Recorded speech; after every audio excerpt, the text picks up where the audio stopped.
सोहेल इमरान हमारे साथ मौजूद हैं, उनसे ज़रा बात करते हैं। सोहेल भाई और राशिद भाई भी हमें, और राशिद भाई ने भी हमें ज्वाइन किया है। सोहेल आपके पास सबसे पहले तो खबरें हम ले लें आपसे और बताइएगा क्या इत्तलात हैं, कौन कौन फिट हो गया, किस किस ने फिटनेस टेस्ट क्लियर कर लिए, किसके इम्कानात रोशन हैं, किसके मादूम हो गए, क्या हो गया? जी अस्सलाम वालेकुम अब्दुल्ला रुमा, बहुत शुक्रिया आपका।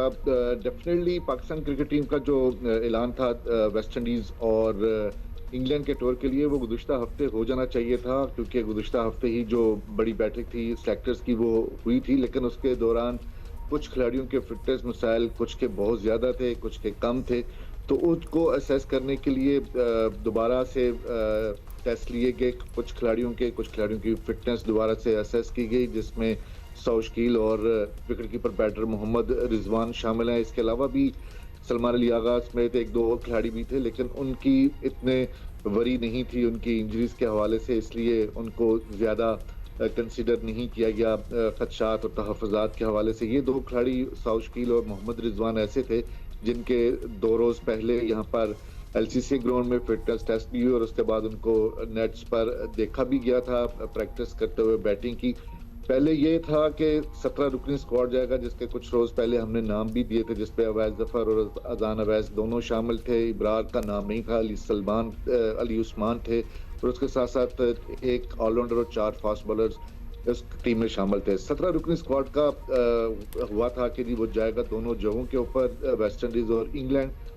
और लेकिन अभी हमें जो कल डेवलपमेंट जो पता चली रात के वक्त, वो ये थी कि अब शायद 17 रुकनी स्क्वाड ना हो बल्कि 16 रुकनी स्क्वाड जाए वेस्ट इंडीज, और जब इंग्लैंड का टूर हो तो उस वक्त उसको 17 रुकनी कर दिया जाए। तो इस तरह अब जो साउथ शकील हैं उनके बारे में पता चला, ये अभी हतमी नहीं है, लेकिन हमें जो ज़राए ने बताया कि साउथ शकील शायद ट्रैवल नहीं करेंगे पाकिस्तान स्क्वाड के साथ वेस्ट इंडीज के लिए, लेकिन जब इंग्लैंड का टूर होगा जिसमें 3 टेस्ट मैचेस होंगे और वो 19 अगस्त से शुरू होना है, तो उसमें उनको शामिल किया जा सकता है। जहां तक कप्तानी की बात है, इसका फैसला जो है वो करना है चेयरमैन PCB ने। उन्होंने जो स्टेक होल्डर थे दूसरे, जिसमें थिंक टैंक था, सेलेक्टर्स थे, टीम मैनेजमेंट के अराकीन थे, कोचेस थे, उनसे राय जरूर मांगी थी शान मसूद को हटाने के लिए, ताकि नए कप्तान को लाया जाए।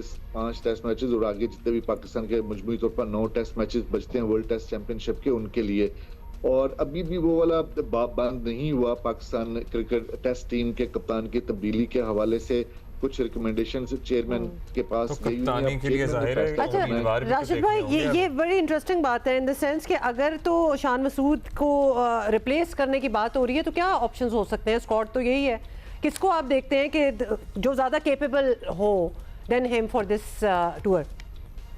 अस्सलाम वालेकुम। उनके पास इतना ऑप्शन नजर नहीं आ रहे, और तकरीबन 16 टेस्ट मैचेस हो गए, शान एज ए कैप्टन है, और जितने भी कैप्टन बने हम बार बार यही बात कर रहे हैं कि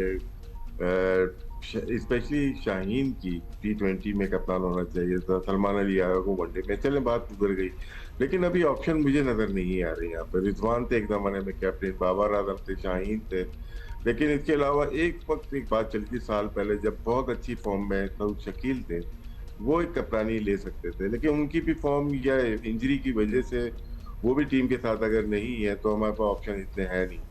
और मेरे ख्याल से WTC ऑलमोस्ट हमारी ओवर हो गई है, लेकिन ट्राई करनी चाहिए। ये 5 टेस्ट मैचेस इंपॉर्टेंट है पाकिस्तान के लिए। मेरे ख्याल से जो फैसला पाकिस्तान क्रिकेट बोर्ड या जो आपकी हाई कमान है वो करना चाहती है, वो लगता है ऐसे ही है कि कंटिन्यू करेंगे शान मसूद को। सोहेल आपके पास क्या इत्तलात हैं? अगर शान मसूद नहीं तो कोई और ऑप्शंस हैं? जी ऑप्शंस डेफिनेटली हैं, लेकिन उन दोनों खिलाड़ियों के साथ जो हमारे ज़राए कहते हैं वो अभी तफसीली कोई इस तरह की बातचीत नहीं हुई। जिस तरह राशिद भाई भी कह रहे हैं, वैसे भी खबरें यही आ रही थी कि अब वक्त बड़ा कम रह गया। अगर आपने 20 मई को, 21 मई को, 22 मई को ये फैसला कर लिया होता, जब आप 2 टेस्ट मैचेस बांग्लादेश से हारे थे, उस वक्त कुछ और सूरत हाल थी। उसके बाद चीज़ें ऐसी इन्वॉल्व हुई, कुछ लोगों के उनको तजावीज़ भी आ गई कि नहीं उनको रिटेन करना चाहिए, उनकी अपनी परफॉर्मेंस अच्छी है, तो फिर उतना फैसला आसान नहीं रहा। ऊपर से वक्त बड़ा कम रह गया।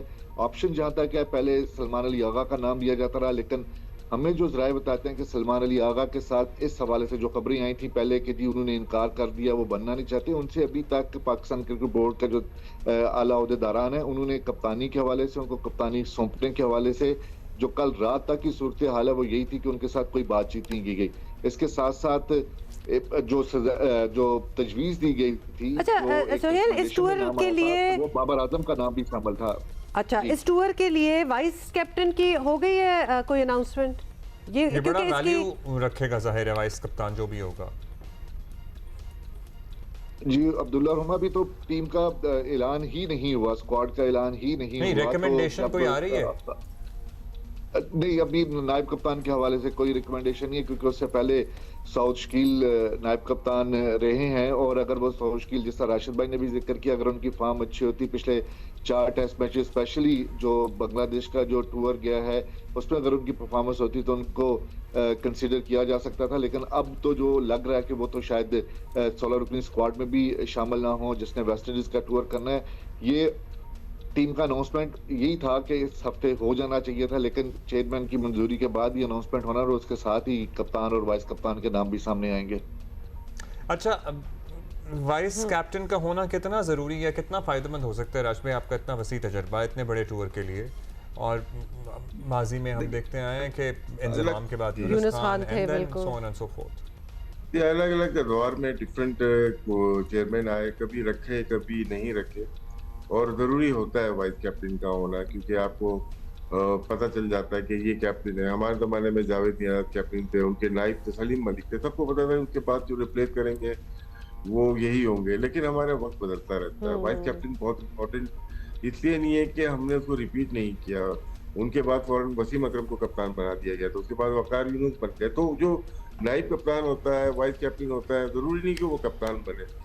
अगर तो ये टूर के लिए सिर्फ बनाना है तो बहुत फायदे नहीं होते। अगर लॉन्ग टर्म देखना होता है, अगर बाहर की टीम देखती है कि स्टीव वॉ के बाद हम रिकी पॉन्टिंग को लेके आएंगे, वो आया रिकी पॉन्टिंग या माइकल क्लार्क, तो ये अगर आपकी सोच हो तो बेहतर है। और हर टूर के ऊपर हमारा डिफरेंट वाइस कैप्टन होता है, और जो कि मुनासिब नहीं टीम के लिए भी, उस प्लेयर के लिए भी, जो कि बाद में कप्तान ना बन जाए। अच्छा, वाइस कैप्टन होता है तो अगली आने वाली जो सक्सेशन होती है ना, उसके लिए सियासत आपको लगता है कम हो रही होती है, क्योंकि एक मौजूदा टीम में एक कप्तान होता है, उसके अलावा साबिक 3 कप्तान एटलीस्ट खेल रहे होते हैं, सो एक खिचड़ी सी पकी रहती है, एक वो इख्तियारा, एक तनाव सा रहता है। आपको लगता है ड्रेसिंग रूम में इसकी वजह से अगर वाइस कैप्टन हो और उसकी मजबूत जगह हो तो वो ज़रा हायरार्की क्लियर हो जाती है? देखिए, कैप्टन वाइस कैप्टन दोनों ना, मतलब कि बोर्ड की मर्जी से बनते हैं। इसमें प्लेयर जितनी मर्जी अपनी पॉलिटिक्स कर लें, लेकिन चेयरमैन या जो क्रिकेट अथॉरिटी होती है वो जिसको चाहे वो देखते हैं कि कौन सा प्लेयर हमारे लिए बेहतर हो सकता है, कि कोई कंट्रोवर्शियल बयानात अपने स्टेटमेंट, अपनी प्रेस कॉन्फ्रेंस में ना दे, कोई ऐसा इंसिडेंट ना हो जाए जिससे पाकिस्तान का नाम बदनाम हो, तो वो चूज करते हैं इस तरह का कैप्टन। और इसमें पॉलिटिक्स बिल्कुल होती है। पास में आपने देखा होगा बहुत सारे कप्तानों को, बड़ा फेमस है यूनुस खान का 2009 के वर्ल्ड कप के बाद रिवॉल्ट हुआ उनके खिलाफ, और बहुत सारे रिवॉल्ट हुए हैं। तो इसमें पॉलिटिक्स चल रही होती है बिहाइंड द सीन, लेकिन क्रिकेट बोर्ड अथॉरिटी होता है, वो चाहता है कि उनके मर्जी का कप्तान बने जो लॉन्ग टर्म बेस पे हो।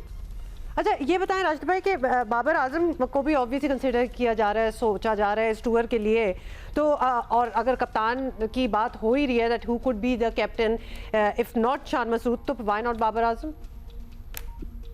बाबर आजम बड़ी मुश्किल से अपनी फॉर्म में वापस आए हैं, और वो इस टॉर्चर से गुजर चुके हैं। 2 साल में कप्तानी मिली नहीं मिली, फिर हटा दिया गया, फिर 2024 में वेस्ट इंडीज दोबारा उनको कप्तान बना के, तो वो उसमें फिर यहाँ पे उन्होंने दोबारा कप्तानी छोड़ी। तो मेरे ख्याल से वो ऐसा प्लेयर है जो कि फोकस कर रहा है अभी क्रिकेट के ऊपर। या तो हमारी मैनेजमेंट इतनी स्ट्रांग हो कि अपनी सारी जिम्मेदारी अपने ऊपर ले ली, जैसे पेशावर दलमी के ओतिस गिफ्तन या मोहम्मद अकरम ने जिम्मेदारी अपने ऊपर ले ली, उसको बैटिंग करने के लिए रखा हुआ था, प्लेइंग 11, प्रेस कॉन्फ्रेंस, सारी चीजें अपने कंट्रोल में रख लेते हैं। तो क्या पाकिस्तान की मैनेजमेंट सारी चीजें कंट्रोल कर सकती है?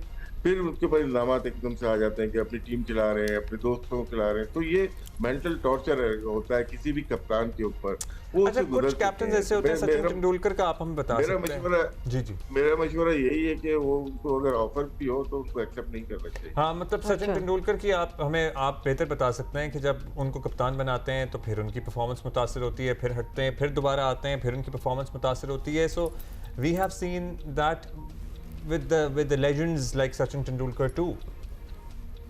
बहुत सारे कप्तान ऐसे गुजरे जो कि ग्रेट प्लेयर थे लेकिन अच्छी कप्तानी नहीं कर सके, और कप्तानी होने की वजह से उनकी अपनी परफॉर्मेंस खराब होती है।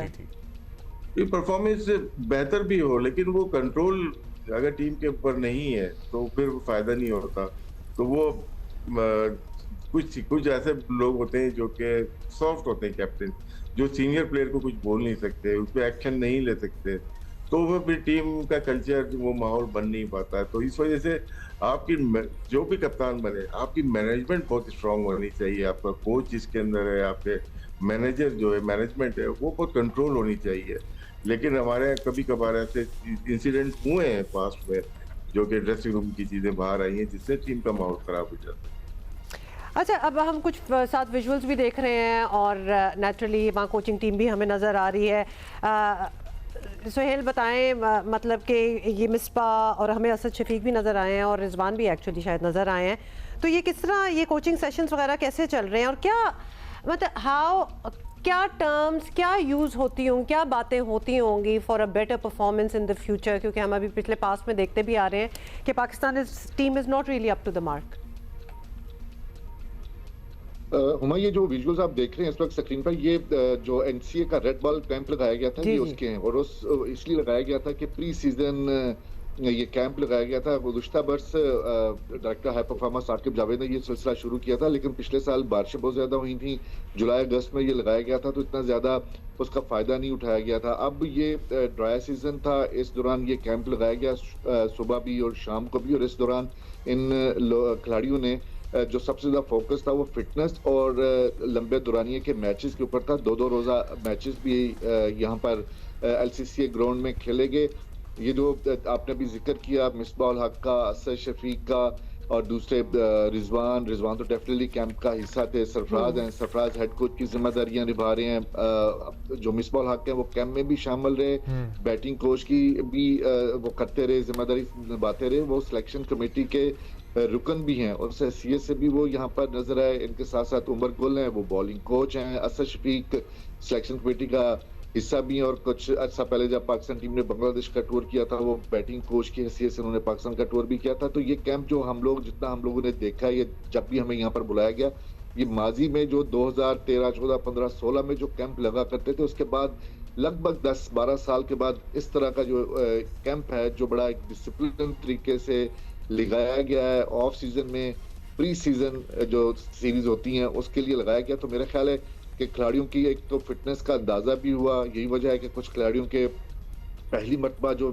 24 के करीब बताया जाता है कि जी एक मुख्तलिफ नौइयत के टेस्ट हुए और उन टेस्ट के बाद खिलाड़ियों को उनकी फिटनेस के बारे में बताया गया। तमाम खिलाड़ियों ने उसकी तारीफ भी की, जिक्र भी किया खास तौर पे। तो डेफिनेटली जो 2-3 प्लेयर्स हैं उनकी फिटनेस तो ऐसी है कि जो पिछले काफी अच्छे से वो उसको कैरी कर रहे थे।